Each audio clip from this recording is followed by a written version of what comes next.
बिस्मिल्लाहिर्रहमानिर्रहीम अस्सलाम वालेकुम। Welcome again to my channel English grammar fun and a very warm welcome to my class. आज की इस लेक्चर में हम देखेंगे कि कोऑर्डिनेटिंग कंजंक्शन क्या होती है और देखेंगे किस तरह से हम सिंपल से कंपाउंड सेंटेंसेस बनाते हैं।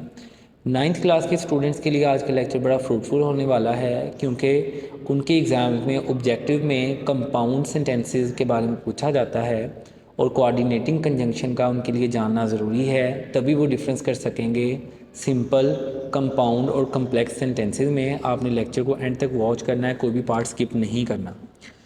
तो स्टार्ट करते हैं जी। सबसे पहले यहाँ पे हमने देखना है जॉइनिंग ऑफ सेंटेंसेस। हमने सेंटेंसेस को या क्लासेस को मिलाना है और हमने इन्हें कंजंक्शन जो कि कोऑर्डिनेटिंग कंजंक्शन है, जो कि एंड, बट और सो है, ये तीनों कंजंक्शन जो हैं ये हम पल्ला क्लासेस को मिलाती हैं, यानी इक्वल रैंक यानी इंडिपेंडेंट क्लासेस को मिलाती हैं।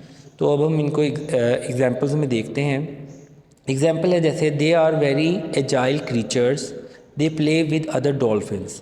तो यहाँ पे क्योंकि दो मुख्तलिफ सेंटेंसेस हैं और इनको एंड के साथ मिलाया जा रहा है, दोनों इंडिपेंडेंट क्लासेस हैं। क्लास की अगर हम बात करते हैं तो क्लास की दो टाइप्स होती हैं, इंडिपेंडेंट क्लास जिसको प्रिंसिपल क्लास भी कहते हैं या मेन क्लास कहते हैं, और दूसरी क्लास होती है डिपेंडेंट क्लास या सबऑर्डिनेट क्लास। तो ये कंजंक्शन डिफ़ाइन करती है कि हम किस टाइप के सेंटेंसेस बना रहे हैं, कंपाउंड या कम्प्लेक्स। तो आज की इस लेक्चर में हमारा प्राइम फोकस जो है वो कंपाउंड सेंटेंसेस पे होगा। कंपाउंड सेंटेंसेस बनाने के लिए हम बट, सो या एंड का इस्तेमाल करते हैं और इक्वल रैंक की क्लासेस या सेंटेंसेस को ही आपस में जोड़ते हैं।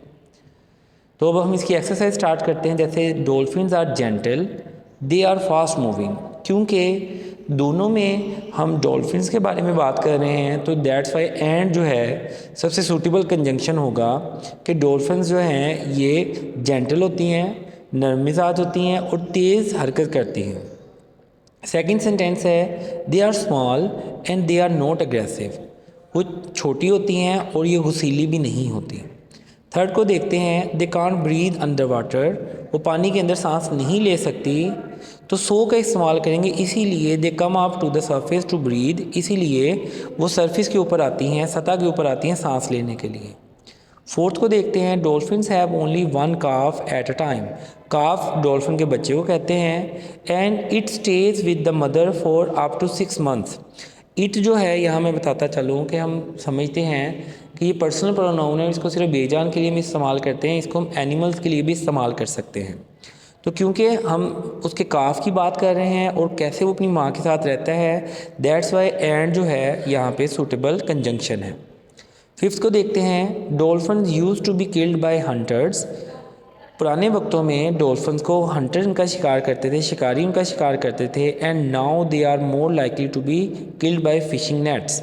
जैसा कि आप तस्वीर में देख सकते हैं एक नेट नज़र आ रहा है, तो नेट में फंसने की वजह से भी उनकी मौत होती है, तो इसलिए एंड यहाँ सूटेबल है। लास्ट सेंटेंस है डॉल्फिन्स आर इंडेंजर्ड।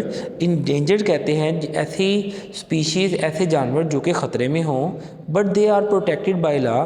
बट का इस्तेमाल हम वहाँ करते हैं जबकि पहली बात जो कर रहे हों हम उसकी निगेट करना चाहते हों, उसके ऑपोजिट बात करना चाहते हैं, तो इसलिए यहाँ पे बट जो है ये सूटेबल आंसर है। तो आज की इस लेक्चर में मैंने आपको कोऑर्डिनेटिंग कंजंक्शन के बारे में बताया और बताया कि किस तरह से हम कंपाउंड सेंटेंसेस बनाते हैं।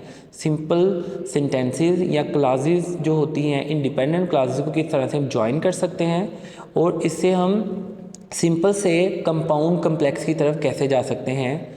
तो इंशाल्लाह अगले लेक्चर में मैं आपको बताऊंगा किस तरह से हम कम्प्लेक्स सेंटेंसेस बना सकते हैं और किस तरह से सब ऑर्डिनेट कंजंक्शन जो है वो आपकी हेल्प कर सकती हैं कम्प्लेक्स सेंटेंसेस बनाने के लिए।